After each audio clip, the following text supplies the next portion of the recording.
এই যে তোমাদের বন্ধু ইলিয়াসুর রহমান জিহাদি ছোট্টকালে 12 বছর বয়সে মা হারাইছি। কত বছর যে মার হাতের খাবার খাই না আমি নিজেও বলতে পারি। আল্লাহর টাকা পয়সা কম দেয় নাই বাবা, কিন্তু আমার টাকা কে খাইলো বাবা? আমার জনম দুঃখিনী মা, ও মা।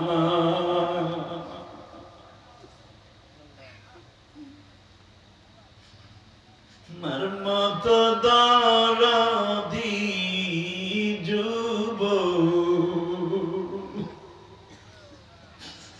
মার মতো দরদি যুবক। আল্লাহ দেখো আমার বাজানটা কান্দে, হয়তো আমার কোন দাড়ি ভাগা বাজানে জানো এই জনম দুঃখীটা নাই গো।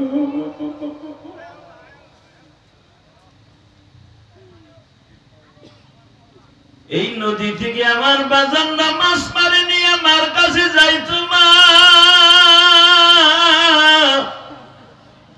পুঁটি মাছ, চেলা মাছ, রয়না মাছ, টাকি মাছ, শোল মাছ, বোয়াল মাছ মারছি গো মা। মা সুন্দর করে পাকাই দিয়ে বলতো বাজান রে, গরম ভাতের সাথে আমি মার সাথে বয়ে এক নালা ভাত।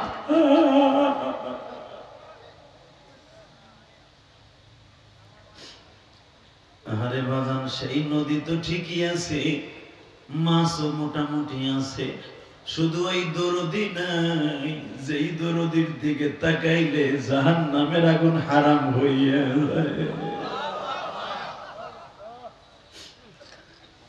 এ যুবক ভাইরে,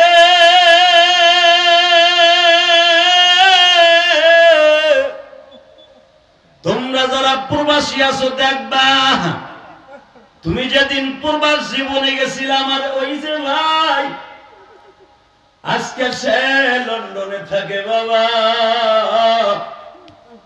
হয়তো জীবনের প্রথম যেই বছর ইটালি গেছিল, মা হয়তো চোখের পানি ফেলায় ফেলায় কাঁদছিল আর বলছিল বাবা গো তুই আবার কবে দেশে আসবি?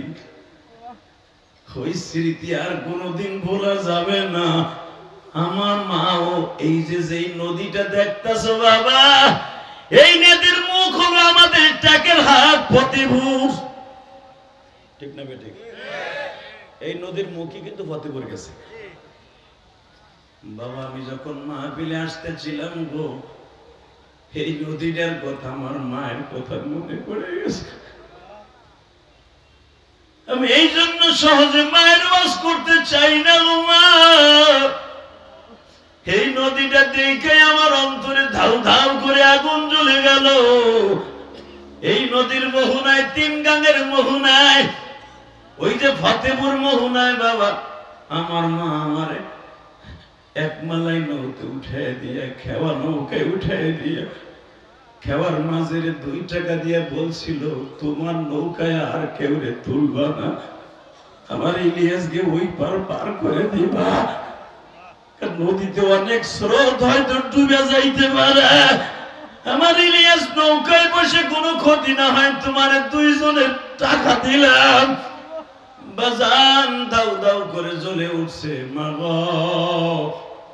ইলিয়াস সেই নদীর পারে মাহফিলে আসলো, মা তুমি কই গো? রাসূলের কিছু প্রিয় সাহাবী ছিলেন রাসূলের যুগে। এই সাহাবীগুলি রাসূলের সামনে বসতেন, সামনে। তো এরা অধিকাংশ গরিব মানুষ ছিল, এই জন্য ভালো কোনো পোশাক আশাক ছিল না, এদের চেহারার মধ্যে গরিবি গরিবি ভাব থাকতো। তো যারা ধনী ছিল এদের একটু হিংসা লাগতো, হিংসা। এরা রাসূলুল্লাহ সাল্লাল্লাহু আলাইহি ওয়াসাল্লামের কাছে এসে প্রস্তাব দিল, ইয়া রাসূলুল্লাহ, আমরা এই সমাজের মাতুব্বার মানুষ, মাতবা, আমরা সমাজ চালাই, আপনি একটু এই যে গরিব সাহাবী যেগুলা গোলাম সোলাম আছে এগুলোর একটু পিছনে বইতে পারেন না? এরা পিছনে বইবো, অগজালায় অগযন্ত্রণায় আমরা সামনেও ভিড়তে পারি না। আমরা রাসূল আকরাম সাল্লাল্লাহু আলাইহি ওয়াসাল্লাম আসলে যে আমার নবী গায়েব জানতেন না, এটা তার প্রমাণ। রসুল মনে মনে ভাবলেন এরা তখন দামি মানুষ, এলাকার Matbar, chairman, member, মেটু gotu, school tight মাই। আপনার শাহজাহান খানের ডাইনে বামে কিছু ছিল না চামচা? এই শাহজাহান খানটা চালাইতো চামচারা, সব কোয়ালিটির চামচাই আছিল। কথা বল না কেন?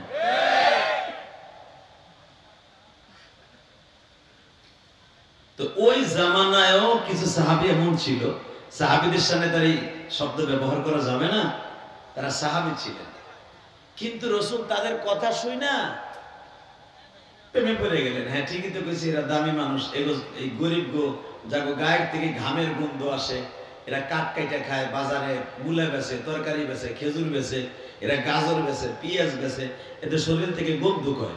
অতএব এরা যদি একটু দূরে বসে তাহলে দামি দামি যারা আছেন বড় লোক, এরা সামনে একটু জায়গা পাবে মাঝে মাঝে। রসুল বলে ফেললেন তোমরা একটু পিছনে বইও। এই পিছনে বইও এর ভিতরে একজন সাহাবী ছিল, অন্ধ সাহাবী, উম্মে মাকতুম। মারহাবা বলে। আমার নবী যখন বলে ফেলেছে তোমরা একটু পিছনের দিকে বসবা, এই অন্ধ সাহাবীর কলিজার মধ্যে মুহাব্বতের ইশকের আগুন ধাউ ধাউ করে জ্বলে জ্বলছে। বাবা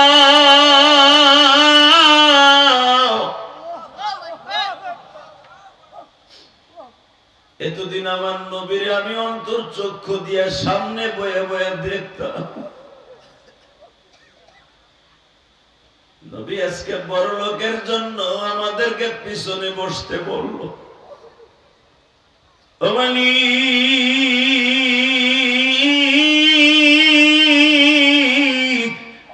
গরিবের কি দাম নাই ঘুমালি, গরিবের যদি দাম না থাকে কেন আমাদেরকে বানাইলা?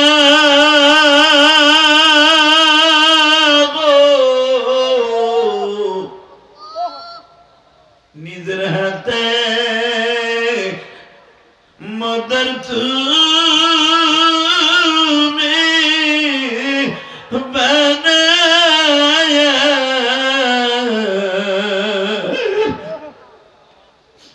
কেমনে তুমি দূরে ঠেলে রাখিবা তোমার নবীর আশিকারা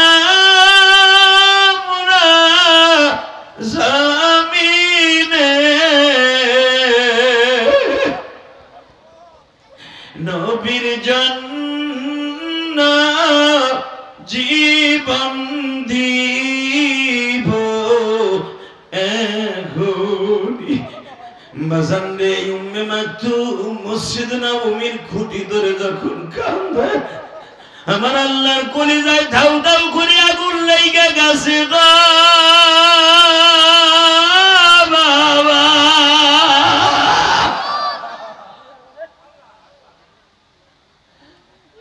সঙ্গে সঙ্গে কোরআনের আয়াত নাযিল হয়ে গেল, আম্মা ইয়াতাসাআলুন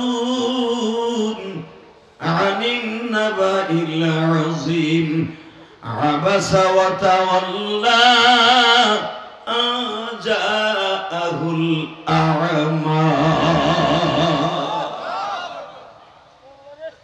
নবী আন জাআহুল আ'মা, ওই যে অন্ধ উম্মে মাকতুম, ওর চোখের পানিতে আমার কলিজা ভেদ করে এলেছে।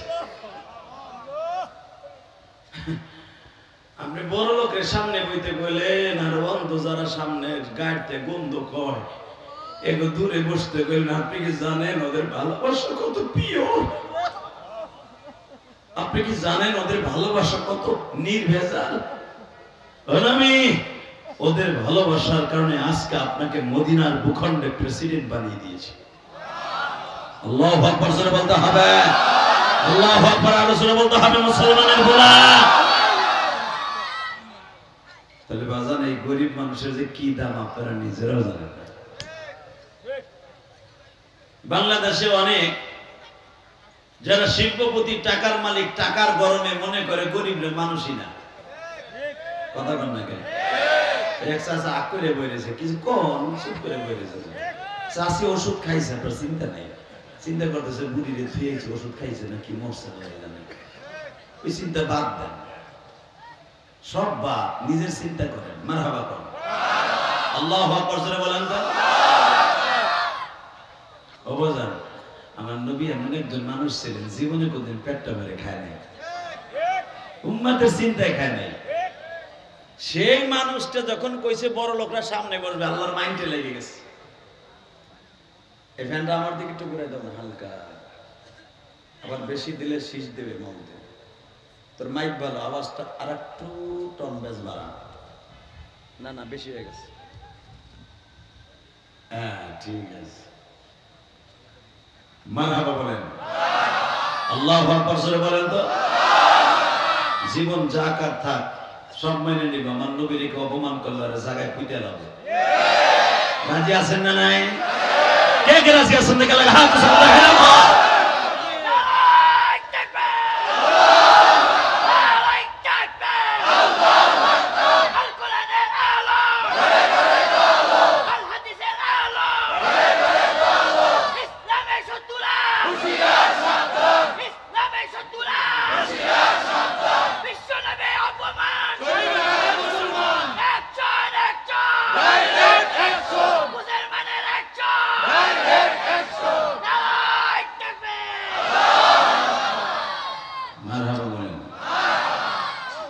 এই ছেলেটা যে শিব চড়তে আইছে, ও আমার অনেক ভক্ত,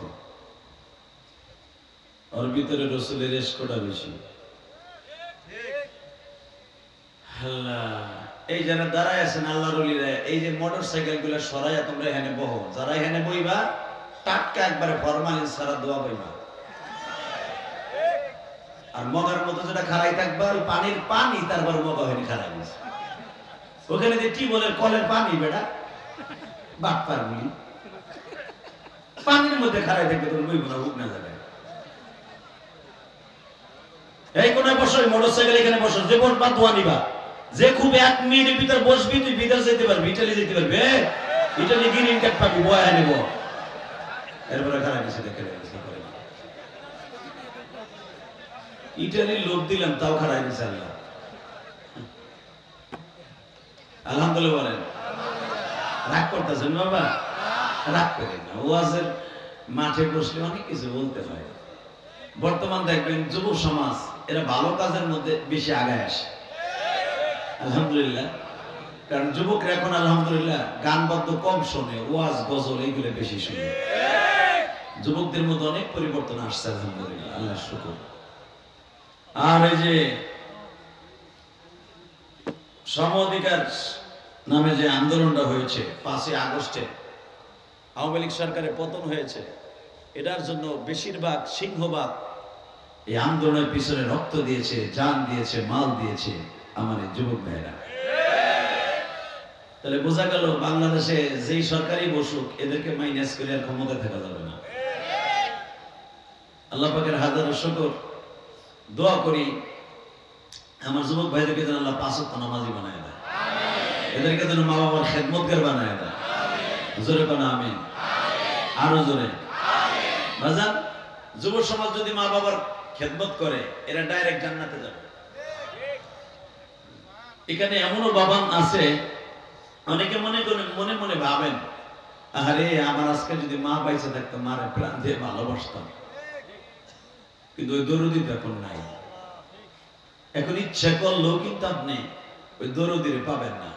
কথা বাস্তব না বাস্তব? আল্লাহ,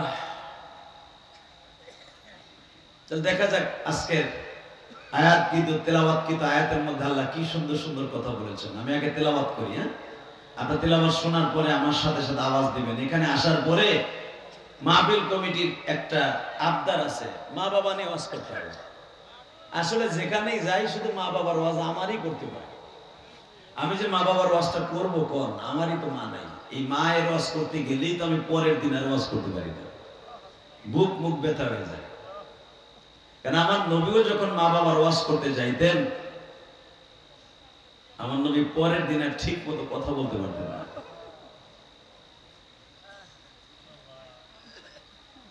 আমার আল্লাহ বেশি বেশি মা বাবার ওয়াজ করছেন কোরআন শরীফে।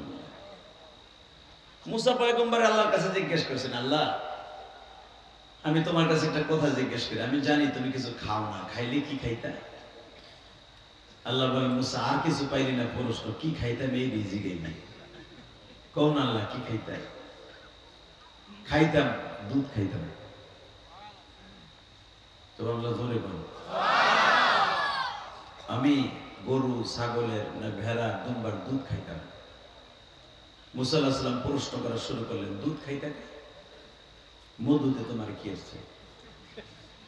আল্লাহকে এই লেগে তো তোর কইতেছি না, তুই একটা কইলেই 70টা প্রশ্ন করবি আমাকে। আল্লাহ তুমি রাগ করো না, রাগ করলে জামু কই।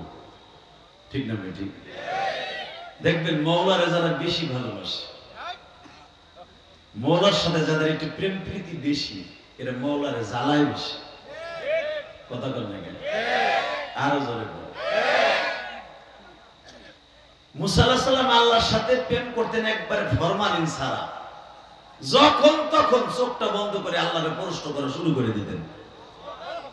এমন প্রশ্ন করতেন আল্লাহ বাধ্য হইতেন মুসারে বলতে, তুই চুপ থাক এখন। তখন মুসা কি বলতো শোনেন কোরআনের কথা, আল্লাহ তুমি যদি আমার অন্তরে খবর তো জানো, আমি জানি, যদি আমার জায়গায় তুমি হইতা আর তোমার জায়গায় আমি হইতাম, তাহলে বুঝতা যে আমি তোমার কত ভালোবাসি। তুমি বুঝাও না, বোঝার ভান করতে। আল্লাহ মুসকে হেসে দেখেন, মুসা আল্লাহরা দেখে না, কিন্তু আল্লাহ হাসতেছে এটা বুঝতে পারতেন মুসা। মুসার কানে আমার আল্লাহর হাসির আওয়াজ আসতো। বাজান রে, আল্লাহর পয়গম্বর মুসা বলতেন, মালিক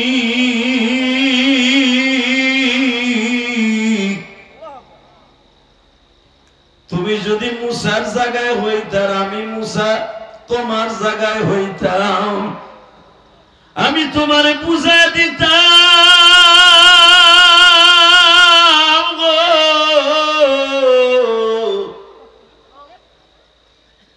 তোমারে আমি কত ভালোবাসি।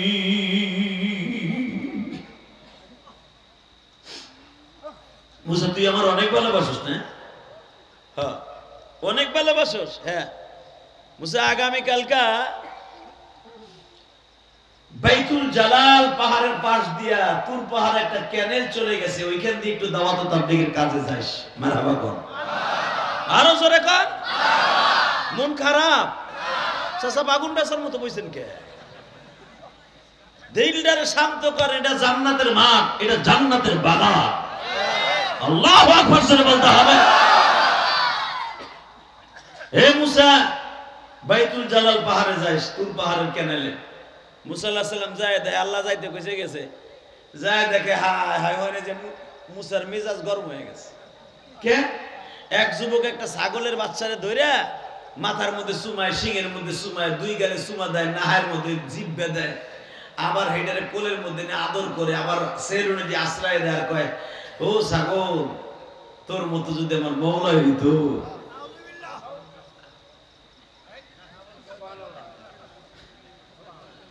ছাগল রে, তোর মতো যদি আল্লাহর আমি কোলে নিতে পারতাম রে, নিজের হাতে সাবান দিয়ে গোসল দিতাম। মুসা আলাইহিস সালাম কয় কি, আল্লাহ এখানে তুমি আমার আইতে কইছো, এইটা কেন? আবার বলে, ছাগল রে তোর মতো যদি কোনোদিন আমার আল্লাহরে কোলে নিতে পারতাম, আমি ঘরের মধ্যে লয়া বাজারে যাইতাম, বাজার থেকে দামি দামি সুস্বাদু ঘাস কিনা দিতাম, খোল ভুসি কিনা দিতাম। আল্লাহ যদি আমার ছোট্ট ভাইয়ের মতো হইতো, আমি নিজে টিপ্পা টিপ্পা সুইংগাম খাওয়াইতাম। আল্লাহ যদি আমার ছোট্ট বোনের মতো হইতো, পিঠে চাপড়াইয়া চাপড়াইয়া ঘুম পাড়াইতাম। মুসা পয়গম্বরের আওয়াজগুলা শুনিয়া বাবা মেজাজ গরম হয়ে গেছে। যুবকের পিছনের কলার ধরে খাড়া করে ফেলাইছে টান দিয়া, মুখের মধ্যে চাপিয়া ধরিয়া বলে, বদমাশটা, তোর কত বড় সাহস আমার মাওলারে তুই ছাগলের বাচ্চার মতো বানাইতে চাস, তোর ছোট ভাইয়ের মতো বানাইতে চাস, ছোট বোনের মতো বানাইতে চাস, তুই কি জানোস আমার আল্লাহর কোনো শরীক নাই? এই কথাটা বলতে দেরি আছে গো বাবা। যুবকটা মুখটা বন্ধ করে দিয়ে ফেল ফেল করে কান্দে। এই মুখ বন্ধ করে দেয়া কয়, মালিক রে তুমি কাম আর পাইলা না, তুমি মুসারে আমার কাছে আজরাইলের মতো পাঠায় দিলা, মুসা তোমার ডাকা শব্দটা বন্ধ করে দিল মালিক।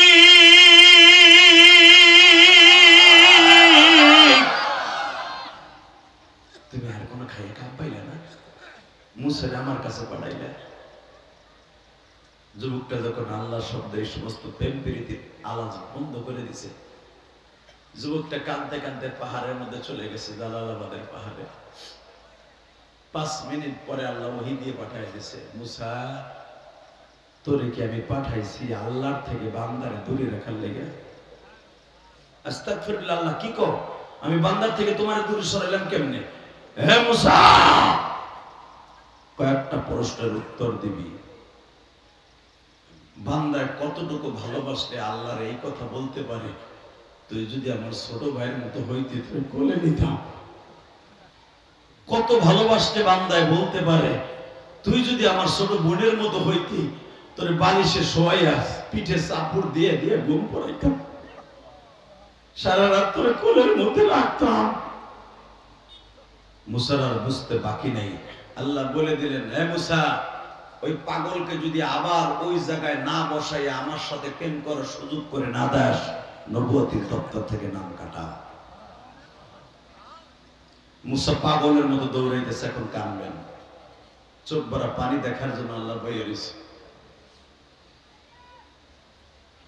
বাজারে মুসা আলাইহিস সালাতু ওয়াস সালাম জালালাবাদের পাহাড়ের পাশ দিয়ে দৌড়ায় আর বলে, তোমরা ওই যুবককে দেখছো নি?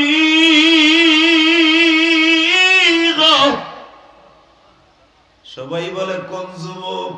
ওই যুবক, যেই যুবক ছাগলের একটা বাচ্চা লইয়া মাঝে মাঝে মাওলার সাথে প্রেমের মালা গলায় দিয়ে কাঁদত। বলো ওই পাগল? হ্যাঁ। যায় দেখে যুবক এত বড় এক পাথর নিচে। এবার একটা আওয়াজ দিবেন, চরমনের মাঠে কিছু টাটকা পাগল আছে, এরা মাওলার আওয়াজ শুনলেই হইছে দুনিয়ার সব আওয়াজ বন্ধ, মাওলার সাথে প্রেম শুরু হয়ে যায়। মরহুম শায়েকের কিছু মুরিদ আছে, দেখবেন এই মুরিদ গিলের সাথে মাওলার খুব খাতির, খুব প্রেম। যাকে 5 সবক আদায় হয়ে গেছে, এদের কলবের নিচে হাত দিয়ে দেখেন, কলবটা 24 ঘন্টা নাচতে থাকে, মাওলার প্রেমের ইশকের আগুনে খালি নাচে। মারহাবা বলতে পারলেন না? শর্ষিনার কিছু টাটকা মুরিদ আছে, এরা মাওলার জিকির করতে করতে কলবে এমন ধার বানাইছে, খালি একবার ডাক দিলি চোখ দিয়ে ফেল ফেল করে পানি এসে পড়ে। এটা দুনিয়ার আর কিচ্ছু ছিল না। আমি দেখবো এখন কয়জন রসুলের আশেক, আল্লাহর আশেক আছে। এই যুবক এত বড় একটা 25 কেজি ওজনের পাথর নিচে মাথার মধ্যে আঘাত করবে। মুসা পয়গম্বর পিছনের থেকে পাথরটা টান দিয়া কয়, যুবক রে, তুই যেমনি খুশি হেমনি আমার মাওলারে ডাকতে থাক। যুবক মুসা পয়গম্বরের সামনে দাঁড়ায় বলে, ও আল্লাহর পয়গম্বর, আমি আল্লাহর জাতির কসম করে বলছি,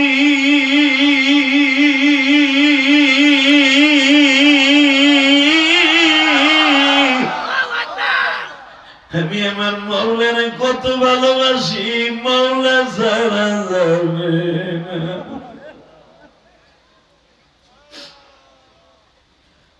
আমি শুনছি আজ থেকে 4 বছর আগে তুমি বলছিলে মাওলা তোমার একবার দেখবো, তুমি মাওলারে দেখার লাগে কত কিছু করলা। আল্লাহ বারবার বলছিলাম, তারা আমি মুসা দেখতে পারবি না, তুমি বারবার জিদ করছিল আমি দেখাই ছাড়বা। আমার আল্লাহ তোমার দিকে মাত্র একটা গরুর নাকের মধ্যে যতটুকু ছিদ্র জায়গা আছে অতটুকু নূরের পর্দাটা জাগাইয়া তোমার দিকে তাকাইছিল। তুই পাগলের মতো হয়ে শিক্ষাতে বেহুশ হয়ে গেছিল। মুসা আমি যখন আমার আল্লাহরে ডাক দেই, আমার আল্লাহ আমার সাথে কথা কয়, আল্লাহ আমার সাথে কথা কয়, আল্লাহু আকবার করে বলতে হবে।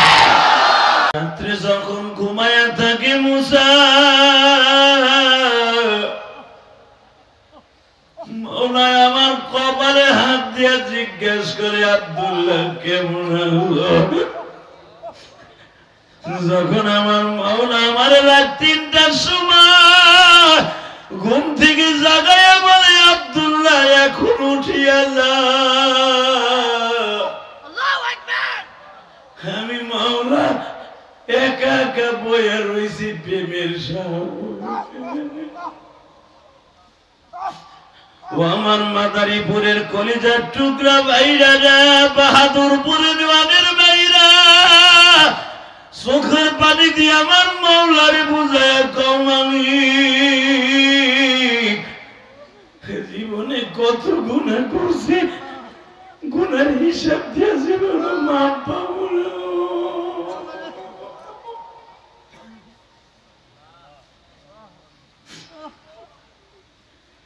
বাজানে এই ওয়াজ যখন আমার প্রিয় হাবিবের কাছে আল্লাহ পাক জিবরাইলের দ্বারা করতাছে, আমার নবী বসিয়া বসিয়া ওয়াজরে কান্দে। এই যুবকের সাথে তুমি দেখা দিছো স্বপ্নে, আমার উম্মত বাহাদুরপুরের উম্মত, দুধকালের উম্মত, শিবচর মাদারীপুরের উম্মত গুলা তারাও তো তোমার দেখার লেগে পাগল থাকবো। আমার আল্লাহ উত্তর দিলেন, নবী শুধু দেখাই দিব না, আমি তাদের সাথে কথা বলবো। ফাযকুরুনি আযকুরুকুম ওয়াশকুরুলি ওয়ালা তাকফুরুন। ডাক রে বান্দা আমাকে ডাক, ডাক রে বান্দা আল্লাহকে ডাক। ডাকতে ডাকতে তোমার প্রাণটুকু চলিয়া যাক, ডাক রে বান্দা আল্লাহকে ডাক।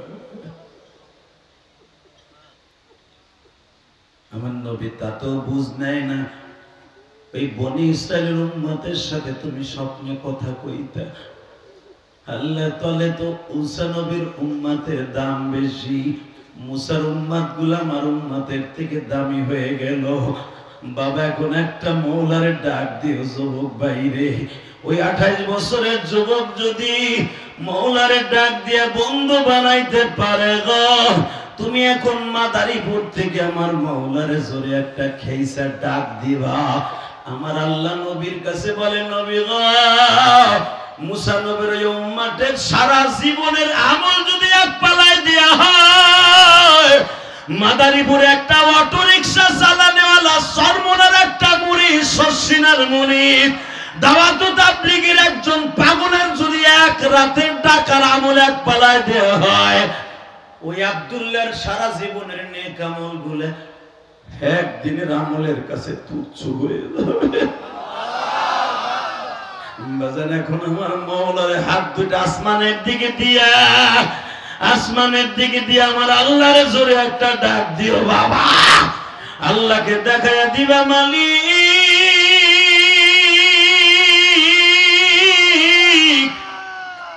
আজকে 29 অক্টোবর হাত দুইটা উঠাইয়া তোমার কাছে ডাক দিয়েছি।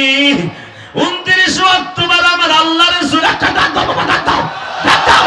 এই মাদারীপুর 29 অক্টোবর, 29 অক্টোবর আল্লাহকে জোরে একটা ডাক দাও, একটা ডাক দাও। 29 অক্টোবর আল্লাহকে জোরে একটা ডাক দাও।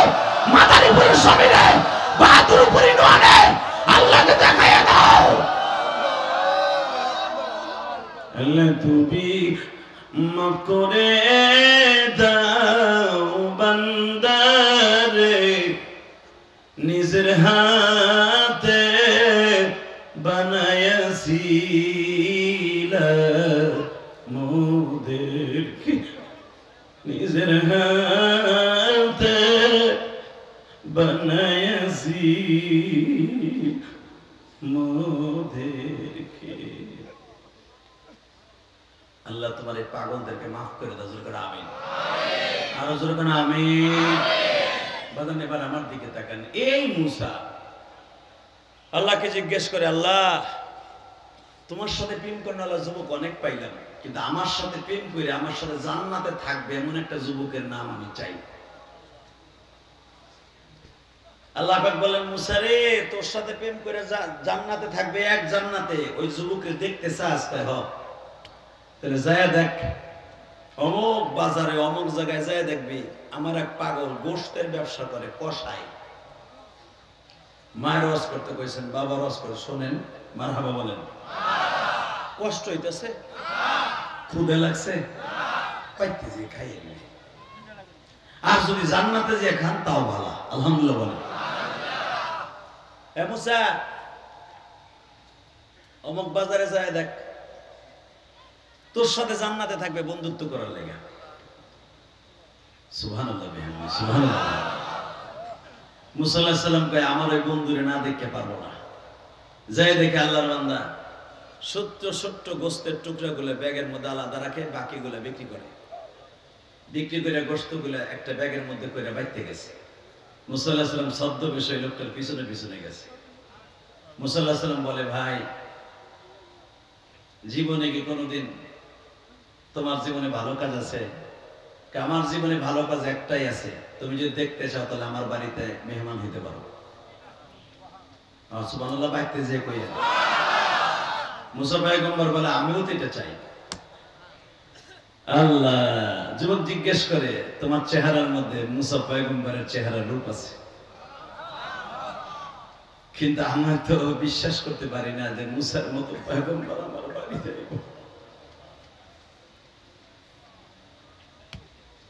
চলেন নাই,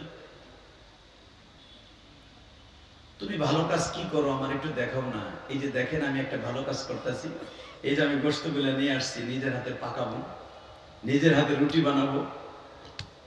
আমার পৃথিবীর সবচেয়ে বড় ওলি যিনি, আমার জান্নাতের চাবি যার হাতে, তারে এখন আমি গোসল দিব, তারপরে আমি নিজের হাতে দেখাবো।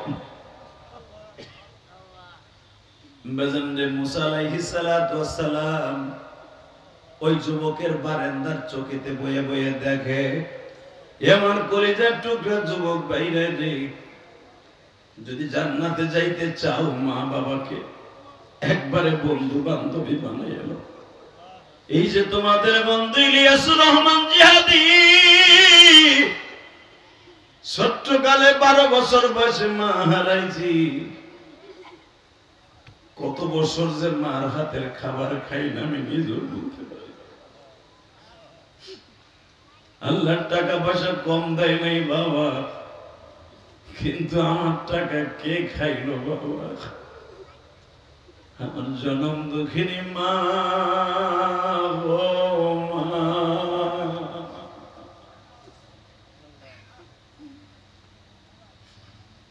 মার মতো দরদি যুবক, মার মতো দরদি যুবক। আল্লাহ দেখো আমার বাজানটা কান্দে, হয়তো আমার কোন দাড়ি ভাগা বাজানে জানো এই জনম দুঃখীটা নাই গো।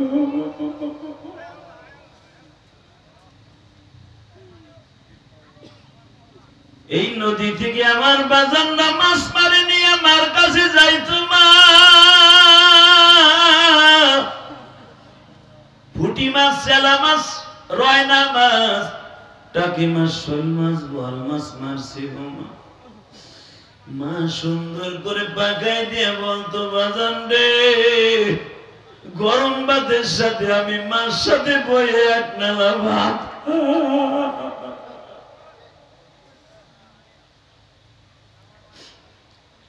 আরে বাজান, সেই নদী তো ঠিকই আছে, মাছও মোটামুটি আছে, শুধু ওই দরদি নাই, যেই দরদির দিকে তাকাইলে জাহান্নামের আগুন হারাম হইয়া যায়।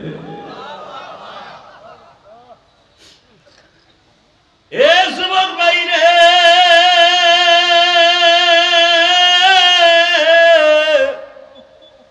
তোমরা যারা প্রবাসী আছো দেখবা, তুমি যেদিন প্রবাস জীবনে গেছিলাম, আর ওই যে ভাই আজকে সে লন্ডনে থাকে বাবা,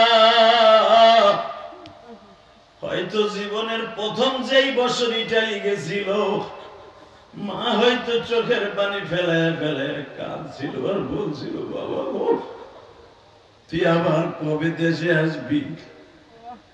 ওই স্মৃতি আর কোনোদিন ভোলা যাবে না। আমার মাও এই যে যেই নদীটা দেখতেছো বাবা, এই নদীর মুখ হলো আমাদের টাকের হাট ফতেপুর, ঠিক না বেটি? এই নদীর মুখই কিন্তু ফতেপুর গেছে বাবা। আমি যখন মাহফিলে আসতেছিলাম গো, এই নদীটার কথা আমার মায়ের কথা মনে পড়ে গেছে। আমি এই জন্য সহজে মায়ের ওয়াজ করতে চাই না গো মা। এই নদীটা দেখে আমার অন্তরে ধাউ ধাউ করে আগুন জ্বলে গেল। এই নদীর মোহনায়, তিন গাঙের মোহনায়, ওই যে ফতেপুর মোহনায় বাবা, আমার মা আমারে এক মালাই নৌকে উঠে দিয়ে, খেওয়া নৌকায় উঠে দিয়ে, খেওয়ার মাঝের 2 টাকা দিয়ে বলছিল, তোমার নৌকায় আর কেউ রে তুলবা না, আমার ইলিয়াসকে ওই পার পার করে দিবা, নদীতে অনেক স্রোত হয়তো ডুবে যাইতে পারে, আমার ইলিয়াস নৌকায় বসে কোনো ক্ষতি না হয়, তোমার 2 জনের টাকা দিলাম। বাজান দাউ দাউ করে জ্বলে উঠছে। মা গো, ইলিয়াস সেই নদীর পারে মাহফিলে আসলো, মা তুমি কই গো?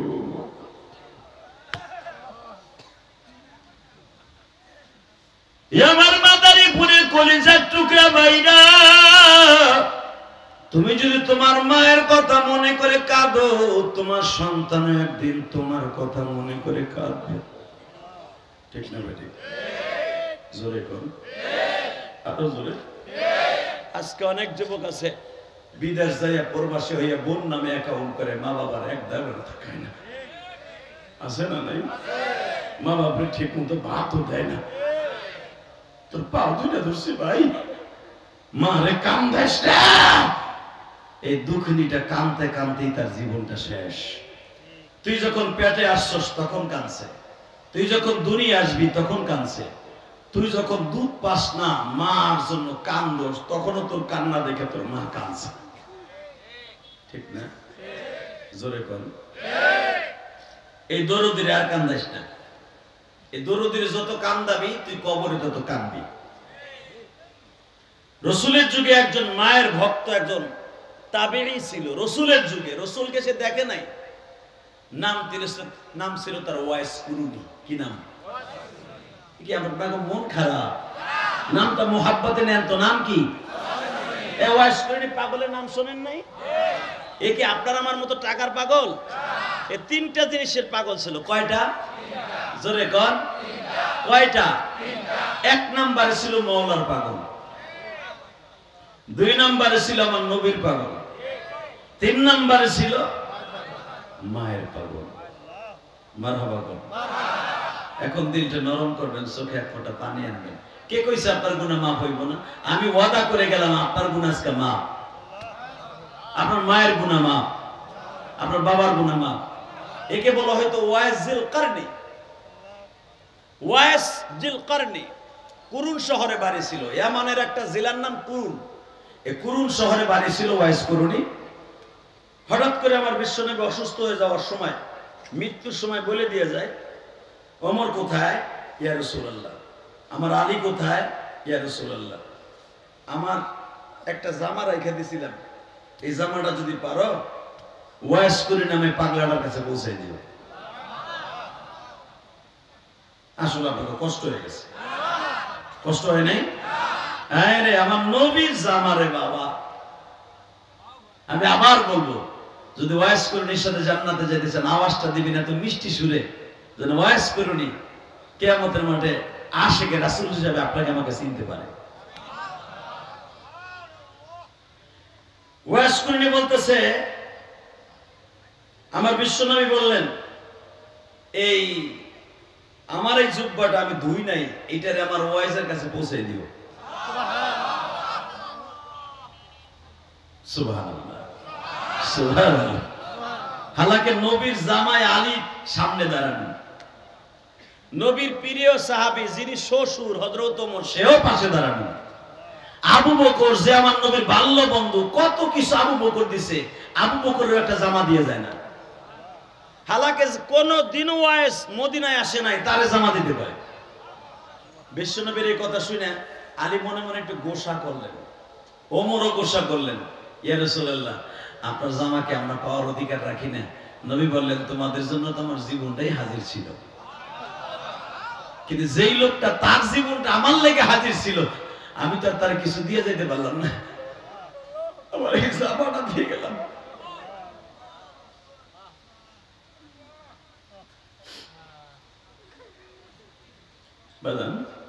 আমার নবীর মৃত্যুর কয়েকদিন আগে এই জামাটা যখন দিয়ে যায়, হয়তো তোমরা সাহস করে বলে ফেলেন, ইয়া রাসূলুল্লাহ এর আমরা চিনবো কেমনে, কোন শহরে থাকে?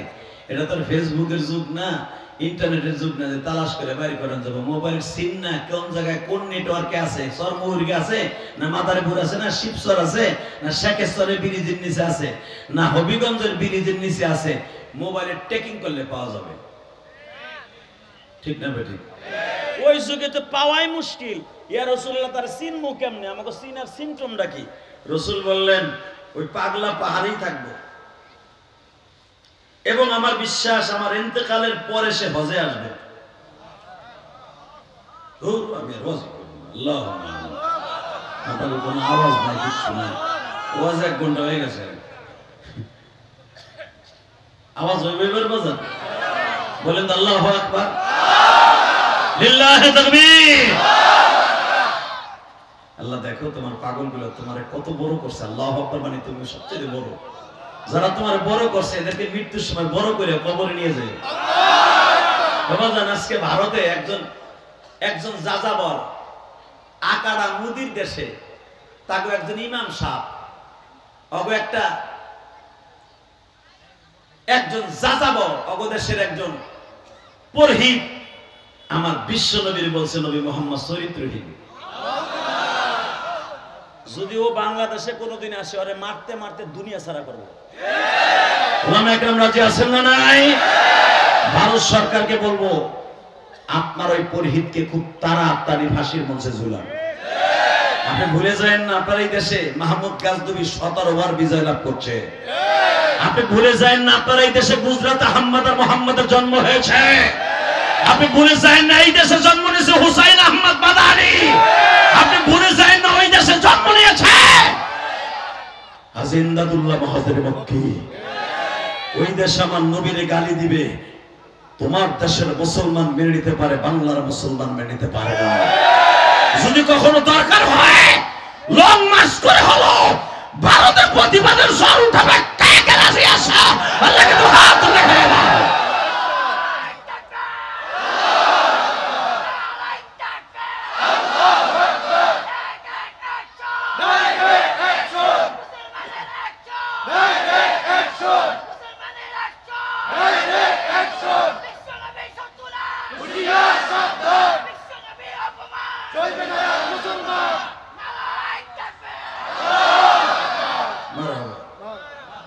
মারহাবা। খারাপ লাগলো? আওয়াজটা খারাপ লাগছে? বিশ্ব নবীর অপমান সইব না রে?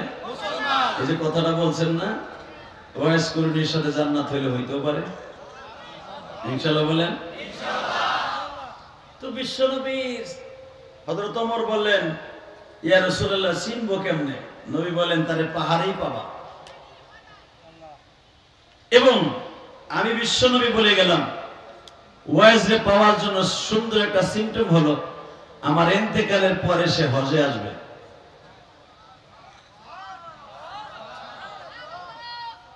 ওমর আলী সিদ্ধান্ত নিলেন, তাহলে অন্য কোন সময় তালাশ না করে হজের মৌসুমই তালাশ করবে। বাজারে হযরত ওমর হলেন স্বরাষ্ট্রমন্ত্রী, হযরত আলী হলেন আইনমন্ত্রী। আমাদের আইনমন্ত্রী আনিসুল হক এখন লোহার বেরি, ঠিক না বেটি? এই লোকটার ইন্ধনে সাবেক প্রধানমন্ত্রী বহু আলেম ওলামাকে আয়না ঘরের মধ্যে ঢুকাইছে।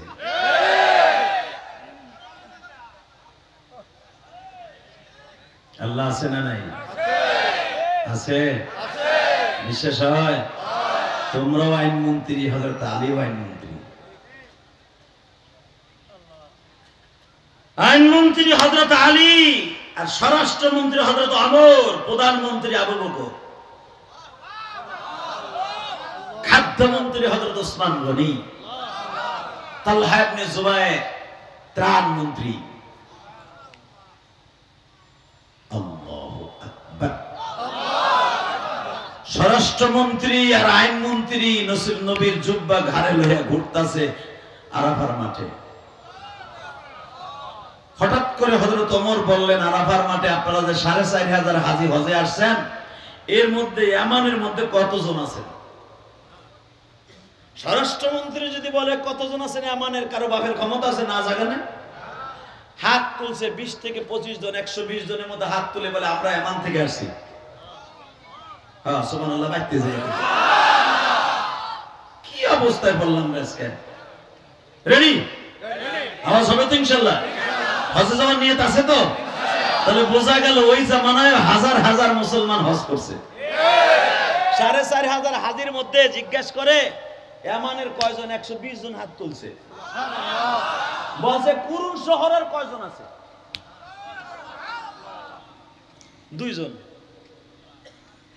তো 2 জন তোমরা ওয়াইস কুরুনি নামে কেউ চিনো? একজন লাভ দিয়ে কইতো আমার গ্রামের পোলা, ও তো হবিগঞ্জের ব্রিজের ডালুতে থাকে।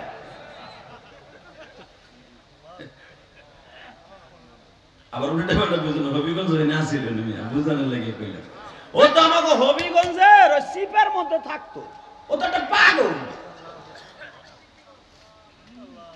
ঠিকই তো কইছে, ও তো 3 জনের পাগল। কয় জনের? জোরে ক। এ যুবক জোরে ক, বাজান জোরে কোন, কয় জনের? আরো জোরে। 1 নম্বরে আল্লাহ, 1 নম্বরে আল্লাহ, 1 নম্বরে আল্লাহ, 2 নম্বরে 2 নম্বরে রাসূল, 3 নম্বরে মা। তিনটা সে আসল জিনিস, ঠিক না বেটি? বলো তো পাগল, আমাকে হবিগঞ্জের ব্রিজের নিচে সিপাই থাকতো, সরকারি জায়গায় ঘর ঘর বান্ধা ছিল। ওমর বলে, হে পাগলটা কই? আপনার মতো স্বরাষ্ট্রমন্ত্রী, তারে তালাশ করেন কেন? আগে বল সে কো। তুই পাগল, তোর 14 গোষ্ঠী পাগল, তোর বাপ পাগল, তোর বউ পাগল, তোর পোলাপান পাগল। আপনারা তো জানেন ওমরের মেজাজ, যখনই পাগল কইছে উল্টা পাল্টা মেজাজ গরম হয়ে গেছে। বল সে কোথায়? কয় শুনছি আরাফাত মাঠে হজ করে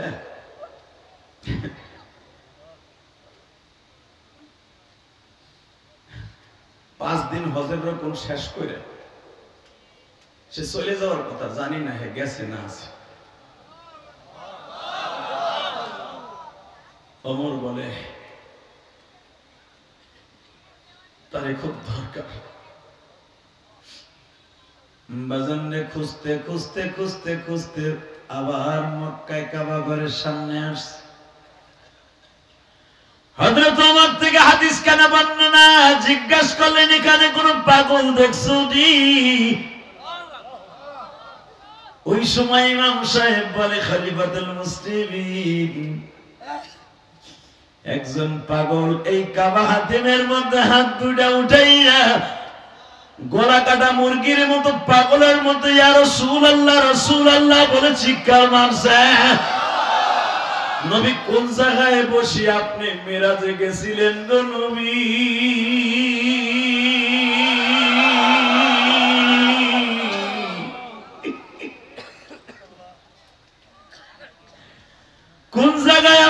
সময় জিবরাইল আর মিকাইল অপারেশন করছিল, ওপেন হার্ট সার্জারি। আলাম নাশরাহ লাকা সাদরাক ওয়া ওয়াদা'না আনকা বিদরাক আল্লাযী আনকাযা যহরাক ওয়া রাফা'না লাকা যিকরাক। কোন জায়গায় আপনার ওপেন হার্ট সার্জারি করছিলেন মিরাজে নেওয়ার সময়? ওই জায়গাটা যদি আমি পাইতাম, ওই জায়গার কিছু মাটি আমি বুকে লাগাইতাম।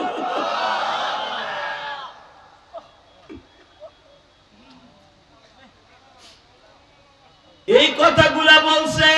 ওমর বলে পাগলটা কোন দিকে গেছে? পাগলটা এখান থেকে দৌড়াইতে দৌড়াইতে ইব্রাহিম খলিল রোড দিয়া কোন দিক গেছে বলতে পারবো না, তবে শুনছি ওই পাহাড়ে যাবে যেই পাহাড়ে কোরআন নাযিল হইছে। হযরত ওমর আলী পাগলের মতো দৌড়ায় গেছে, ওখানেও পায় নাই। তাদের আর বুঝতে বাকি নাই, যেই নবী হিজরাতের রাত্রে যেই পাহাড়ে পালায়া ছিল ওই পাহাড়ে যাইতে পারে, ওখানে যাইও পায় নাই। পাগলা 1 মিনিট 2 মিনিট 5 মিনিটের উপরে এক জায়গায় থাকে নাই। সবকিছু শেষ করে মদিনায় না যাইয়া আবার দেশে চলে গেছে। হযরত ওমর ওই 4 জনকে খুঁজে বাইর করছে যারা বলছিল ও পাগল তো আমাগো গ্রামেরই মানুষ। ওদের 2 জনকে রাহবার বানাইয়া সেই কুরুন শহরে গেছে গো। আর এক রাওয়ায়াত আছে হযরত ওমর মনে মনে ভাবলেন জাবালে সূর কমপ্লিট করে মনে হয় ওই পাগল তায়েফের মাঠে যাবে। তায়েফের মাঠে যায় দেখা হইল। কোন জায়গা দেখা হয়েছে? যেই পাহাড়ে আমার নবীর মারতে মারতে বাবা 3 বার বেহুশ করছিল। বলেন আমি দেখব নবীর পাগল কয়জন আছো গো। এই যে আমার মাথায় যে চুল দেখতেছেন বাবা, এই চুলগুলো আমি মক্কার থেকে কেটে আসছি, এখনো পর্যন্ত বেলেট লাগাই নাই গো বাবা।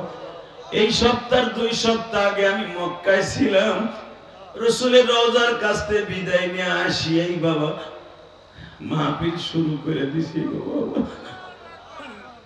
আমার কলিজার টুকরা ভাইরা, আমি এই বছর যেখান থেকে ওয়াইজ করুনি কেটেছিলাম, ওইখানে আমার আল্লাহর 99টা নাম আর আমার নবীর 99টা নাম বাবা পাথরে খোদাই করে লিখে রাখছে ওই দেশের সরকার।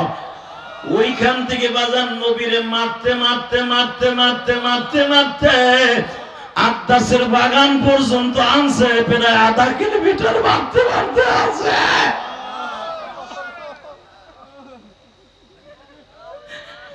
ওইখান থেকে রিয়া বাবা চৌরাস্তার থেকে মারতে মারতে নবীন নিজের পাগড়ি খুলিয়া গলায় বাইন্দা মরা গরুর মতো টানতে টানতে আনছে।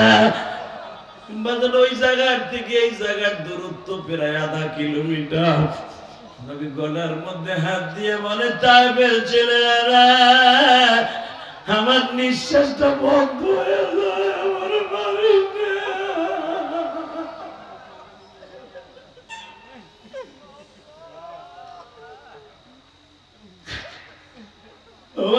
আমার নবীর নিঃশ্বাসটা বন্ধ হয়ে যায়।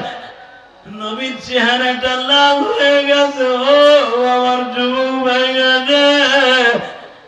ওই পাহাড়ের ঢালুতে দাঁড়াইয়া ওই পাগল ওয়াইজ করুনি কাঁদতে, নবী গো আপনি কই কই আর রাসূলুল্লাহ আপনি কই?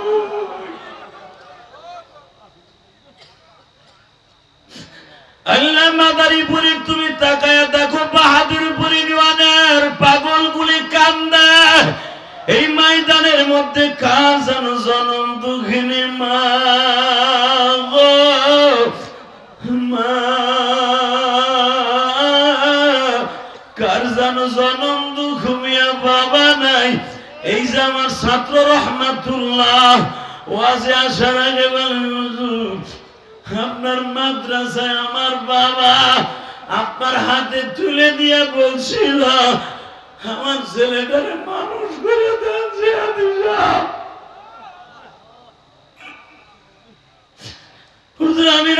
রহমতুল্লাহ আপনার অনেক প্রিয় ছাত্র, আমার বাবার সাথে আপনি ওয়াদা দিয়েছিলেন, জান আপনি দোয়া কইরেন, হুজুর আমার আব্বা মারা গেছে, আমি এখন এতিম, এই দুনিয়ায় যার বাপ নাই গো বাবা।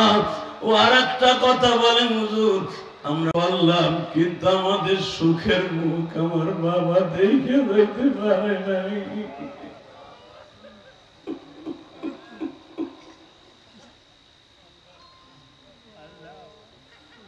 আল্লাহ দেখো কোন আলেম ভাইরা কান্দে, তুমি না কইছো চোখের পানি পড়তে দেরি আছে, জাহান্নামের আগুন হারাম হইতে দেরি হবে না। বাবার মতো দরদি কেউ নাই, বাবা খেত বেইছে, মূলা বেইছে, কদু বেইছে তোমার আমারে পরীক্ষার খাতা কিনে দিছিল বাবা। ওই মাদ্রাসায় লেখাপড়া করে আজকে আলেম হইয়া ওই বাবা আজকে 3.5 জায়গা জুড়ে ঘুমাই রইছে। ওই বাবার জন্য এক ফোঁটা পানি, চোখের পানি বরাদ্দ করেন, কসম আপনার চোখের পানি যদি কবুল হয় আপনার বাবার কবরটা জান্নাতের বাগান হয়ে যাবে, আপনার বাবার কবরটা জান্নাতের বাগান হয়ে যাবে। বাবা আমি দেখবো আমার নবীর প্রেম কয়জনের আছেন। ওয়াজ করুনি যেই জায়গায় সেজদার পরে কাঁদছিল, আমি গুনাহগার ওইখানে দাঁড়াইয়ে বছর কাঁদছি। জোরে জোরে জোরে জোরে জোরে জোরে এই ওয়াজ করে সেজদায় বসে রাসূল যখন কাঁদে, হযরত আলী ডাইন পাশে বাম পাশে ওমর দাঁড়ায় রয়েছে, কি করে পাগলটাই দেখি। পাগলের সাথে একটাই কথা, নবী এইখানে মার খাইছিলেন, এইখানে মার খাইছিলেন, এইখানে আপনার নিঃশ্বাসটা বন্ধ হয়ে গেছিল, এইখানে আপনি পাগলের মতো চিল্লাইছিলেন, এইখানে আপনার মোরাগরের মতো টানছিল। নবী গো আপনি কই গো নবী, পাহাড়টা তো ঠিকই আছে, আপনি কই?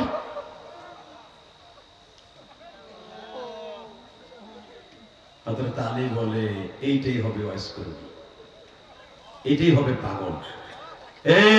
মাদারীপুরের নবীর পাগলগুলা দেখি তো, তুমিও একটা শিক্ষা দিয়ে এখন আমার নবীর লাগে রাত্রি নবী তোমার বালিশের পাশে দেখা দিবে। বাবা কেউ যদি নবীর জন্য পাগল হয়, ওই মানুষটাকে আল্লাহ পাক নবীরে না দেখাইয়া কবরে ডাক দিবে না রে। আর নবীরে যারা জীবনে একবার দেখবে তার জন্য জাহান্নামের আগুন হারাম হয়ে যাবে, জাহান্নামের আগুন হারাম হয়ে যাবে। ওয়াজ করলে জীবনে নবীরে দেখে নাই, স্বপ্নেও দেখে নাই।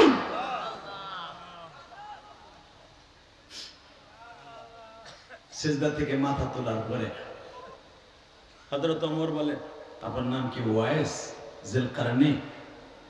হ্যাঁ, তুমি আমার নবীর শ্বশুর ওমর। বাবা আমি আওয়াজটা খুব জোরে চাইছিলাম, বাবা জোরে চাইছিলাম, বাবা আমি জোরে চাইছিলাম, বাবা আমি জোরে চাইছিলাম।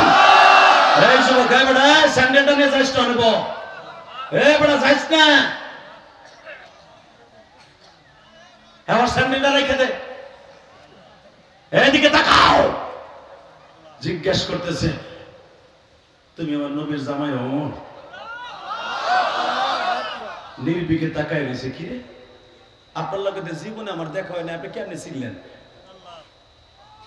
তুমি না নবীর কলিজার দুলালি ফাতেমার জামাই? আপনি তো কোনোদিন দেখি নাই, আপনি আমার শ্বশুরে কেমনে চিনেন? আরে রে, তুমি নবীর কেমন জামাই রে? আমি তোর সামনেই তো ওহুদের নবীরে পিটাইয়া দাঁত দুইটা ভাঙছে। আমি শুনতে পাচ্ছি স্বপ্নে তোমার সামনে আমার নবীর গালটা তোমরা জোর করে ধরে ব্যান্ডেজ করে দিছিলা। আমার নবী ওহুদের মাঠে মাইর খাওয়ার পরে আর কোনোদিন গোস্ত সবাই খাইতে পারে নাই, তোমাদের সামনে গোস্ত সবাই খাইতে পারে নাই। তোমরা কেমনে এই দাঁত দিয়ে, গাল ভরা দাঁত দিয়ে গোস্ত সবাই খাইছো? লজ্জা লাগে নাই?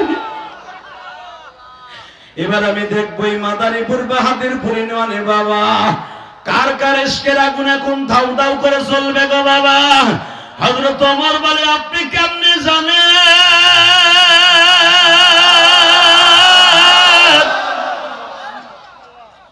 ওমর সাইয়া দেখো দাঁতগুলা আসেনি। ওমর বলে, আপনার দাঁতগুলো কই গো? আমি 3 জনের পাগল ছিলাম।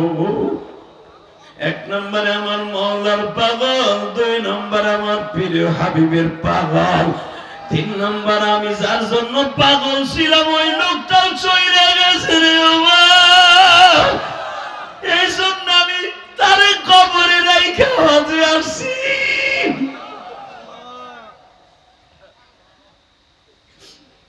ওমর বলে কার পাগল ছিলেন? আমি যার জন্য নবীর কাছে জীবনে যাইতে পারি নাই। যুবক তোর দুইটা পাও ধরছি রে ভাই, মা দুঃখিনী রে কোনদিন কষ্ট দিস না ভাই। ওমর বলে কার পাগল ছিলেন? বিবির বলে না, জীবনে বিয়ে করি নাই, আমি আমার জনম দুঃখিনী মায়ের পাগল ছিলাম রে ওমর। আমি যখন দাওয়াত তাবলীগের মতো গাট্টিটা বাইন্দা মায়েরে বলতাম, মা তায়েফের মাঠে নবী মায়ের খাইছে, একটু দেখে আসি মা। মা বলে নবীরে দেখার লাগে অনেক সাহাবী আছে, তুই যাইস না, আমি মা কষ্ট পাবো। মায়ের কষ্টের দিক তাকায় আমি যাসি নাই। মক্কায় নবী হিজরত করার আগে আসতে চাইছি, মা আসতে দেয় নাই। মদিনায় যাওয়ার পরে যেদিন ওমর আমি শুনতে পাইলাম কে যেন মদিনার কথা একজন আমার আমানে বলে যাইতাছে সকালবেলা, তোমরা আমানে যারা নবীর পাগল গো,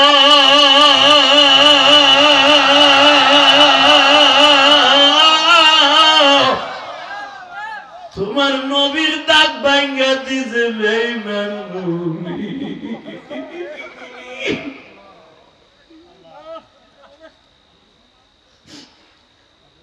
ওমর তখন আমি আমার মার কাছে যাই বলছিলাম, মা আমি আর জীবনে কোনোদিন মদিনায় যাওয়ার কথা বলবো না।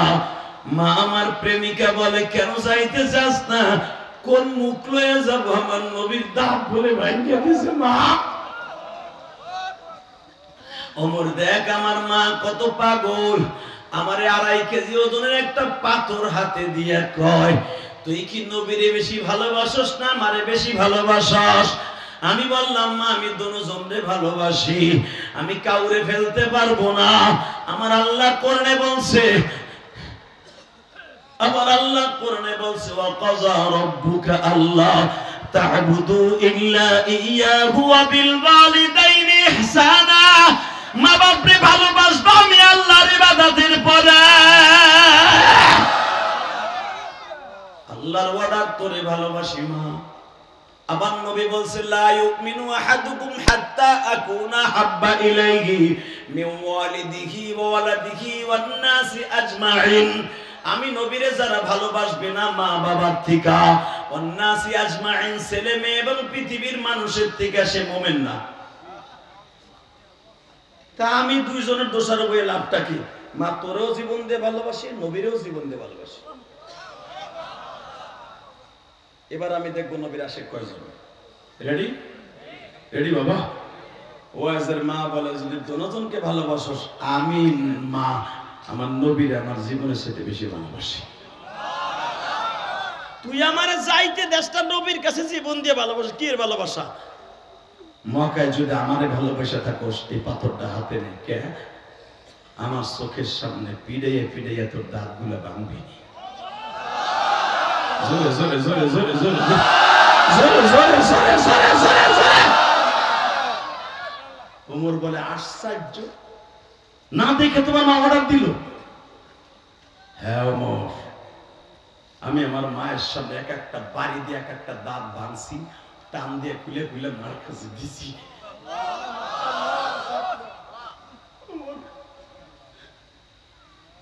আবার মা বলে, কোন দাঁত ভাঙছে তুই জানোস না? ভাঙতে থাক।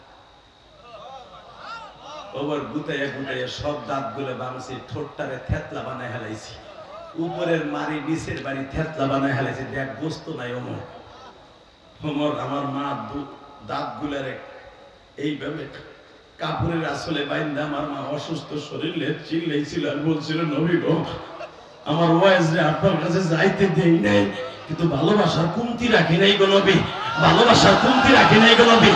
অনেক মায়ের সন্তান আপনার সাথে আজকে শহীদ হয়েছে, নবী আমি আমার ওয়াইজরে যাইতে দেই নাই, আমি যাইতে দেই নাই, আপনি নিষেধ করছেন।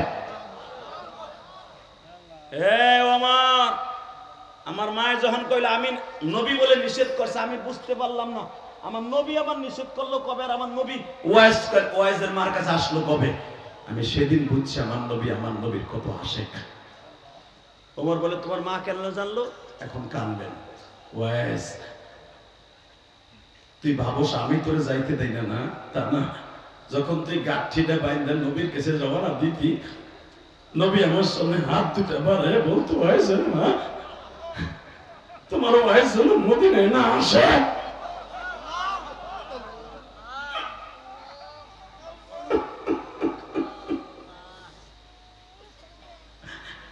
কারণ তুই গাঠিটা বাঁধলে আমি চোখটা বন্ধ করে মুরাকাবায় বসতাম। দুরূদ পড়ার সঙ্গে সঙ্গে নবী আমার সামনে দাঁড়ায় বলতো, ওয়াইজের মা রে, তোমার ওয়াইজ আসতে চায়, ওরে আসতে দিও না। কারণ কি? নবী আমার ওয়াইজ তারপরে দেখার লেগে পাগল হয়ে গেছে। ওয়াইজের মা আমারে দেখার লেগে 100 লক্ষ সাহাবী আছে, কিন্তু তোমার দেখার লেগে ওয়াইজ ছাড়া আর কেউ নাই, আমার আল্লাহ ছাড়া। আমি নবী জীবনে মার খেদমত করতে পারি নাই।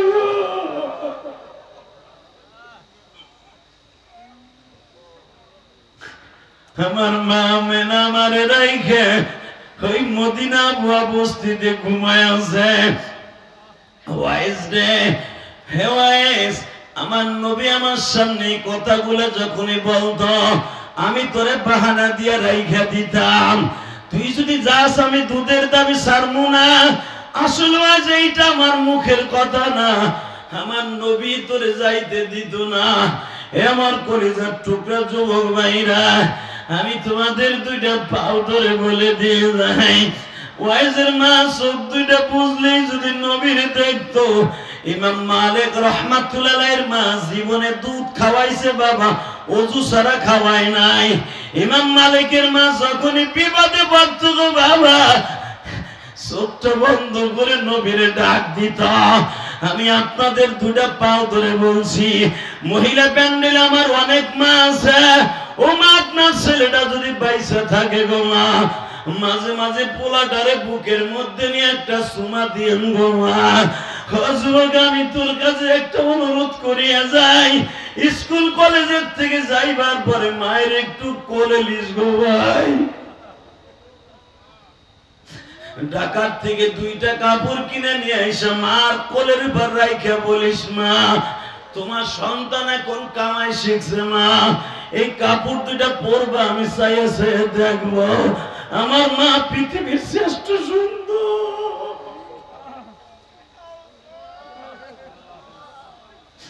হে আমার কলিজার টুকরা যুবক ভাইরা, তোমাদের যাদের মা আছে তোমরা তো ঠিকই মায়ের কাপড় পরাইতে পারবা। আমি ইলিয়াসুর রহমান জিহাদি শত চেষ্টা করলো, পারবো না গো বাবা। তবে আমার মাকে আমি পাচ্ছি। আমার মা আমাকে 12 বছর বয়সে বলছিল, ইলিয়াস রে, যদি কোনোদিন টাকার মালিক হসে বাবা, একটা মসজিদ মাদ্রাসা বানাবি। ও বাবা, সার্বিক কাউন্টার, চন্দ্রা কাউন্টার, যেখানে কদমতলী চৌরাস্তায় যাইয়া জিজ্ঞেস করবা ইলিয়াসুর রহমান জিহাদির বাড়ি এবং মসজিদ কই। বাবা 4 কোটি টাকা খরচ করে মসজিদ বানাইছি। আমি কাউকে বলি নাই 1 বস্তা সিমেন্ট দিবেননি, তবে অনেক গরিব মানুষ বাবা আমার মসজিদে টাকা দিছে। কোন ধনীর টাকা আমি নেই নাই গো বাবা। প্রতিদিন মাহফিলে আমার ভাইরা মুসা ভাই হাজার হাজার টাকা দেয়, ওই টাকাও আমি মসজিদে খরচ করি বাবা। আলহামদুলিল্লাহ বলতে পারলেন না? আমি আপনাকে 2টা পাও ধরে বলে যাই, আমি ইলিয়াসুর রহমান জিহাদি, আমি আমার মাকে জীবনে 1 খিলি পানও খাওয়াইতে পারিনি, তবে আমার মায়ের একটা ওসিয়ত পালন করতে কেরানীগঞ্জে কদমতলী মসজিদ বানাইছি। এবং আমার মা যেই মসজিদের সামনে ঘুমায় আছে, ওই যে বৈজনা গোসকান্দি গ্রামে, ওই মসজিদের সভাপতি আমি। ওখানে বাবা এই পর্যন্ত আমি 6 লাখ টাকা দিয়ে দিছি। আলহামদুলিল্লাহ বলতে পারলেন না? বাবা আমাদের সমস্ত টাকাগুলা, বিশেষ করে আমি গুনাহের ওয়াজের টাকাগুলা আল্লাহর রাস্তায় খরচ হয়। আমাদেরকে নিয়ে সমালোচনা করেন না, শুধু 2টা পাও ধরে বলে যাই, শুধু আমার মায়ের ঋণ শোধ করার জন্য করছি বাবা। আল্লাহর যেই বান্দা এই মাদ্রাসাটা করছে ওনার নাম কি? মিজানুল হক খান। এই জায়গাটা বিল্ডিং সহ 5 লাখ টাকা দিয়ে কিনা, হ্যাঁ, আল্লাহর বান্দা জায়গাটা দিয়ে গেছে। মনে রাখবেন সে জান্নাতে ঘুমিয়ে গেছে। আরো জোরে করো। তার নামেও দেয় নাই, দেখেন দেখছে মদিনাতুল উলুম। মদিনাতুল উলুম মানে কি? মদিনাওয়ালা এলেমের মারকাজ। মদিনাওয়ালার সাথে যোগাযোগ। জোরে করেন মারহাবা। শুধু আপনাদের দুইটা পাও ধরে বলি বাবা, এই দুনিয়া থাকতে পারবেন না। পারবেন? হ্যাঁ পারবেন থাকতে? শুধু কবরের কথা চিন্তা করে আমার আল্লাহকে এখন 2 ফোঁটা পানি দিয়ে বুঝাই দেবেন, আল্লাহ আপনারা অনেক ভালোবাসেন। আল্লাহ দুনিয়া ছেড়ে চলে যাবো, আমার বাপ চলে গেছে, আমার মা চলে গেছে, আমার আব্বা পরের জমিতে কামলা দিয়ে আমার মানুষ করছে, আজকে আমার আব্বা কই? ও বাবা, আমার মায়ের জীবনে অনেক শুনছেন। এই যে ফতেপুর 3 গাঙ্গের মোড়ে যুবক, আমার মা আমারে খেওয়া নৌকে উঠে দিয়ে বলছিল, ইলিয়াস রে তোর সাথে আর কোনোদিন আমার দেখা হইব না। আমি জানতাম না এটাই আমার মার সাথে জীবনে শেষ দেখা। আমি নৌকে উঠে হাত ইশারা দিয়ে বলছিলাম, মা তুমি বাইসা থাকো, আমি চাই না।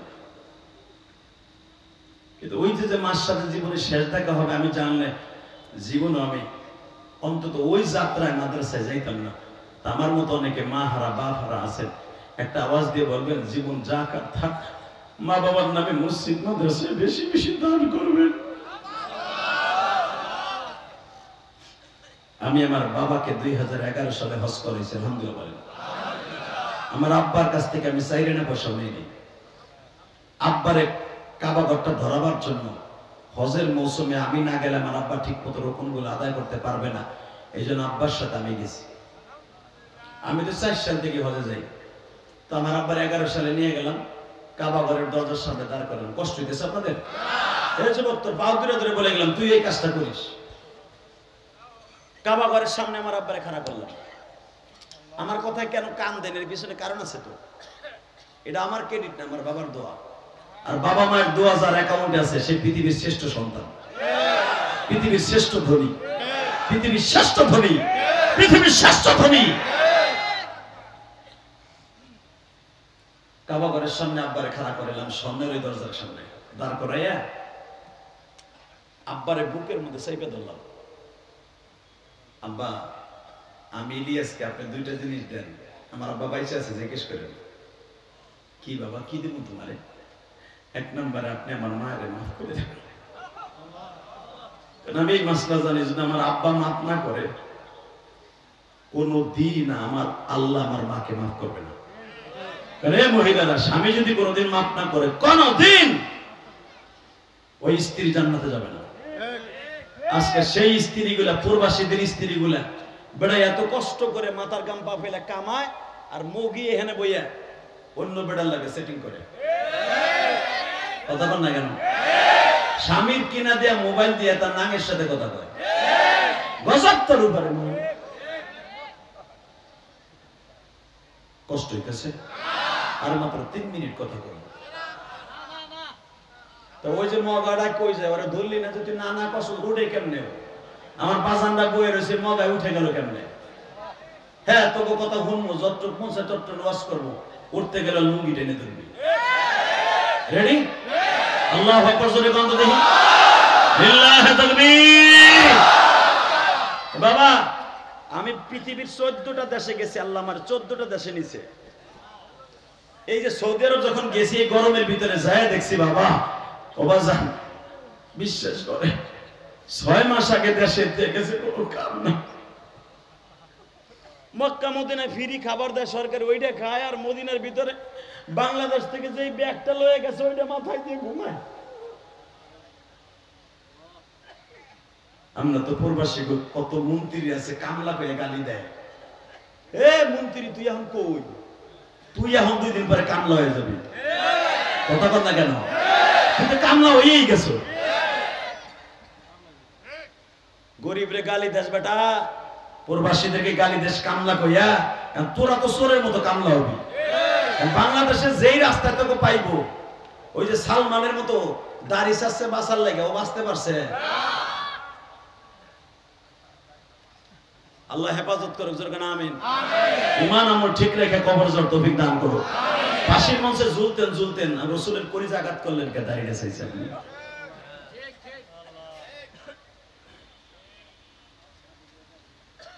আল্লাহ, বেজার হইতেছেন বাবা?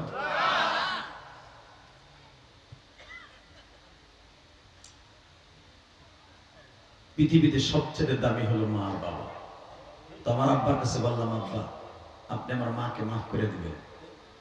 বিশ্বাস করেন বাবা, যখন আমার দিকে তাকায় না, আমার আব্বা এইভাবে হাত তুলছিল, আমার মনে পড়ে 2011 সালে, আল্লাহ তুমি ইলিয়াসের মাকে মাফ করে দাও। ঠিক এইভাবে আব্বা বলছিলেন, আব্বা আল্লাহ তুমি আমার ইলিয়াসের মাকে মাফ করে দাও, আমি ওরে মাফ করে দিছি। এক দিতে না, আমি বললাম আব্বা আমার কিছু দেন, 10 লাখ টাকা খরচ করে দিবে, বেটা বাজাইলাম। আমার আব্বা এইভাবে বলছিল, আল্লাহ আমার ইলিয়াস যত মাহফিলে যাবে প্রত্যেকটা মাহফিলে বুড়া বুড়া সবাই চোখ দিয়ে পানি ফেলাবো। এটা আপনাকে ভাষা আমার আব্বার ভাষাতে একই, বুড়া বুড়া যা আছে সবার চোখ দিয়ে পানি ফেলাবো। আমার বাবার দোয়ায় বাংলাদেশে এমন কোন মাহফিল নাই, একটা দিনও নাই আমার দাড়ি পাকা বাজানরা কান্দে না, যুবক চোখ দিয়ে পানি পড়ে না। এটা আমার এলেমের বাহাদুরি না, আমার বক্তৃতার বাহাদুরি না, এটা আমার বাবার দোয়া। যুবক সবাই বাবার দোয়া চাও কি চাও না? চাও চাও, কথা কও যুবক, চাস কি চাস না? যদি বাবার দোয়া চাস আর জান্নাত কিনতে চাস, আমি 30টা সেকেন্ডে বন্ধু বানায় যাবে। আমি বলবো না তুমি তোমার বাবার এই মাঠের মধ্যে দাঁড়ায় মাপ চাও, আমি বলবো বাড়িতে যাই অন্তত হাতটা ধরে নফসে দিও। রাজি আছো? এমন কোন যুবক আসুন যে নগদ নগদ বিশ্ব নবীর স্বপ্নে দেখবা, অথবা বাবা মারে নিয়ে হজ করতে যাবা, এই নিয়ত করে কোন যুবক আছো লাভ দিয়ে দাঁড়ায় বলতে পারবো হুজুর হজের নিয়ত আমার আছে, আমার জনম দুঃখ নিয়ে বাবাও এই মাঠের মধ্যে আছে।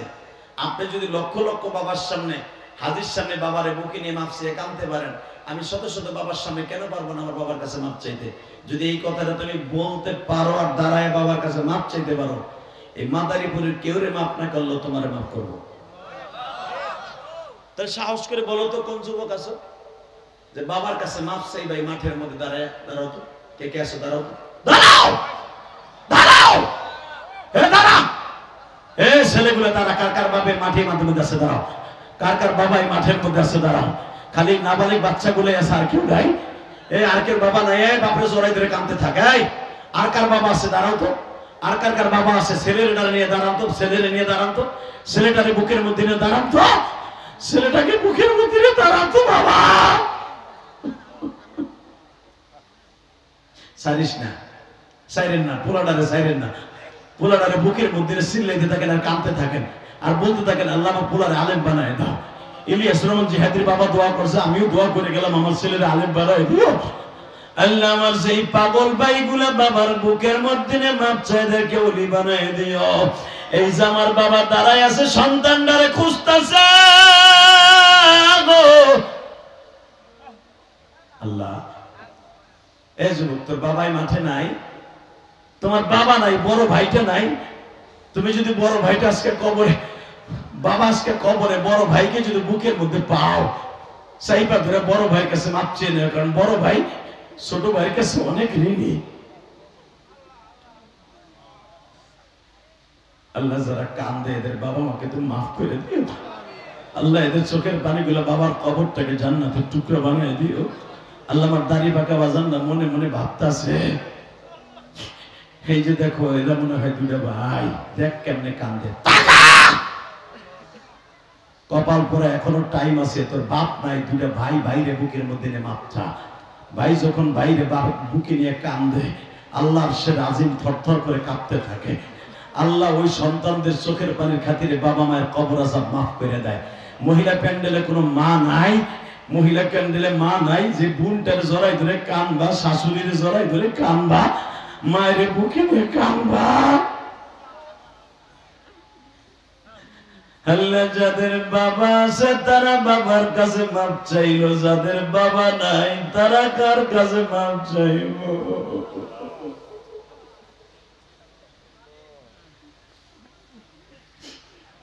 আল্লাহ যারাই কান্দে এদের বাবা মাকে মাফ করে দাও আল্লাহ।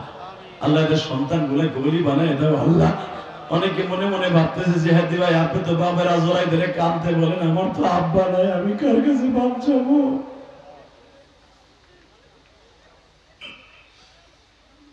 আল্লাহ দেখো এ দাড়ি বাঁকা বাজান, দুই ভাই একসাথে আইছেন না ওয়াজ শুনতে, বড় ভাই ছোট ভাইরে বুকে নিয়ে একটা সাইফা ধরে মাপ চান তো। আমি বলছি বাবা সাইফা ধরেন তো বুকের মধ্যে, বলেন ভাই রে বাপ থাকলে তো এইভাবে ধরতাম, তোরে ধরছি ভাই, আয় আমরা দুই ভাই মাপ চাই, আয় আমাকে দুই ভাইয়ের চোখের পানি পড়লে বলে বাবার কবর আযাব মাফ হয়ে যাবে। এ দাড়ি বাঁকা বাবা নাই, এক ভাই আর এক ভাইরে বুকে নিয়ে মাপ চাইতে পারেন না? আপন ভাই নাই, স্বাস্থ্য ভাইটা নাই, কথা দিয়ে একদিন কষ্ট দিছিলেন, বাড়ির কাছে মাপ চাওয়ার সুযোগ পান নাই, বাড়ির কাছে মাপ না চাইয়া কবরে যায় না, কবরে গেলে শান্তি নাই রে বাবা। এখনো টাইম আছে, 1 মিনিট টাইম দিলাম, এ দোয়া করার আগে ভাই বাইরে বুকি নিয়ে মাপ চান তো। আল্লাহ দেখো কেমনে আমার দাড়ি বাঁকা বাজানরা বাইরে বুকি নিয়ে কান্দে, ওই যে একদম দাড়ি বাঁকা বাজান বাইরে খুঁজে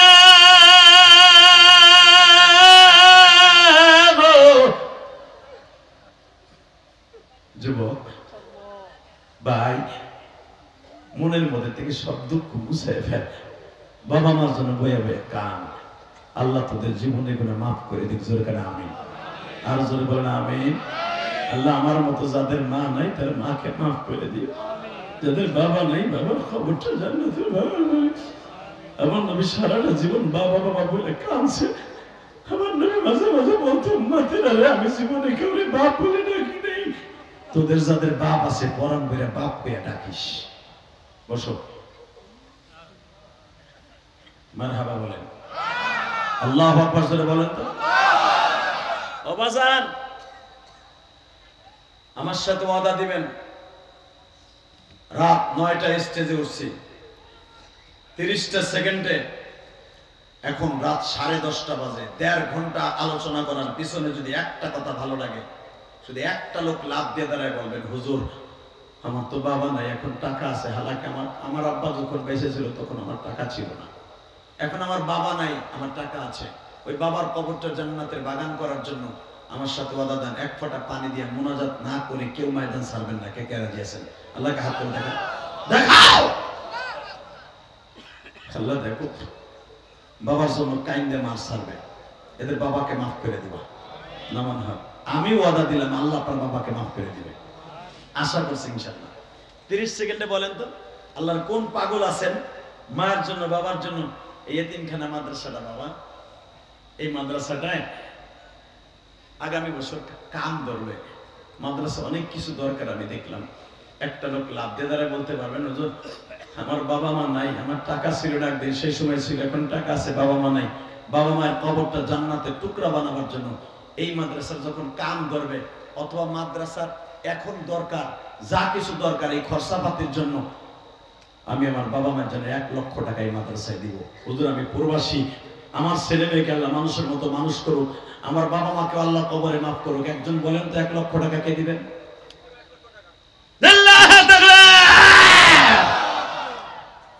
অনেক কানছে, কি নাম? ফারুক মাতুম। আল্লাহ তুমি তার বাবা মাকে মাফ করে দিও। এই আমার আনার জন্য পাগল ছিল না ফারুক ভাই, আল্লাহ আমার ফারুক ভাইয়ের বাবাকে মাফ করে দিও। অনেক কানছে। কাজী মুশাররফ হোসেন, কামাল